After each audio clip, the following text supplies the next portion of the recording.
Tara Calico disappeared near her home on September 20th, 1988, in Belen, New Mexico, as she rode her bike along New Mexico State Road 47, a route she traveled almost every morning. Tara's mom, Patty Dwell, would sometimes accompany Tara on her rides, but had stopped after feeling she was being stalked by a motorist and had suggested Tara to begin carrying mace. However, Tara had rejected the idea. On the morning of Tara's disappearance, she had told her mom to come get her if she was not home by noon, because she had plans to go play tennis with her boyfriend at 12:30. She left about 9:30 and never returned. Her mom went searching for her along the bike route but could not find her, prompting her to call police. Pieces of Tara's cassette player and cassette tape were later found along the road, and several witnesses came forward reporting seeing Tara riding her bicycle, but nobody witnessed her abduction, although a light-colored pickup truck with a camper shell, possibly a 1953 Ford, was seen following closely behind her. Tara's bicycle was never found, and her mom believes Tara may have intentionally dropped the cassette player pieces in an attempt to mark her trail.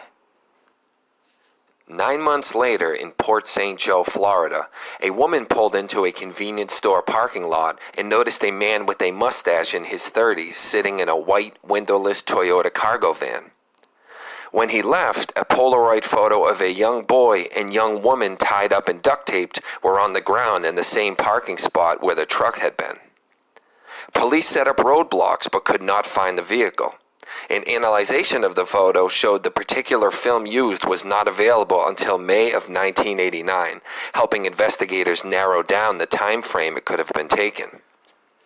The photo was broadcast on a July 1989 episode of A Current Affair, and friends began contacting Patty Dwell that the young woman in the photo resembled Tara.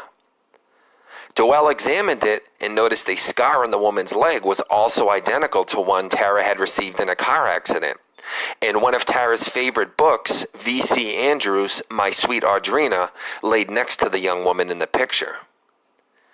She then became convinced that it was her daughter.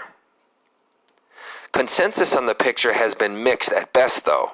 Scotland Yard concluded it was Tara in the photo, but the Los Alamos National Laboratory disagreed, and an FBI analysis was inconclusive. The young boy in the photo was believed by his family to be the missing Michael Henley, but it is thought highly unlikely now, as Henley's remains were later found 7 miles away from the campsite he wandered away from, and it's believed he died of exposure shortly afterwards. Tara's family have been asked to analyze many photos over the years, of which almost all have been dismissed, but 2 other photos have surfaced that they believe could be Tara.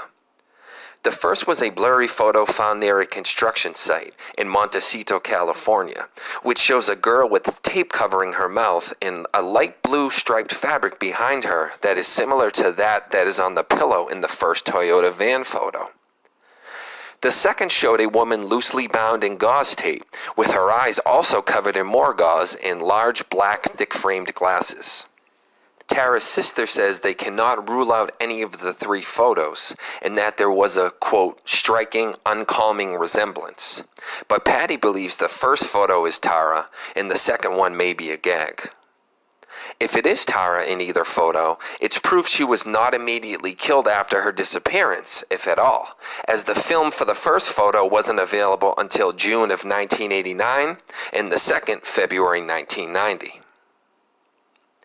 In 2008, Valencia County Sheriff Rene Rivera reported that he received information that 2 teenagers had accidentally hit Tara with their truck and panicked, killing her to cover up the crime. According to Rivera, these boys knew Tara, and he knows their names, but without a body he cannot make a case. He has not released the evidence that led him to this conclusion, and Tara's stepfather, John Dwell, has been critical of this, saying Rivera should not have made these comments if he was not willing to arrest anyone, and he believes strong circumstantial evidence should be enough for a conviction. In October of 2013, a 6-person task force was established to reinvestigate Tara's disappearance, but no arrests have been made as of yet.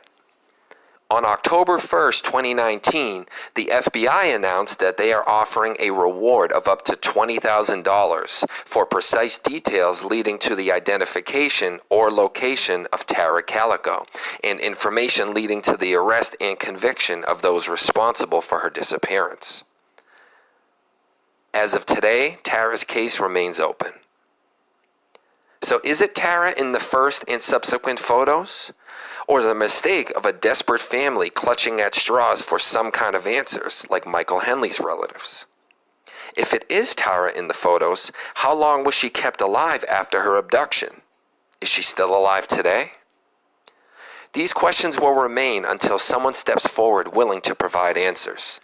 In the meantime, sound off with your opinion in the comments, and stay tuned for a preview of next week's Murder Mondays. As always, I'll see you next week for another episode of Friday Mystery Theater.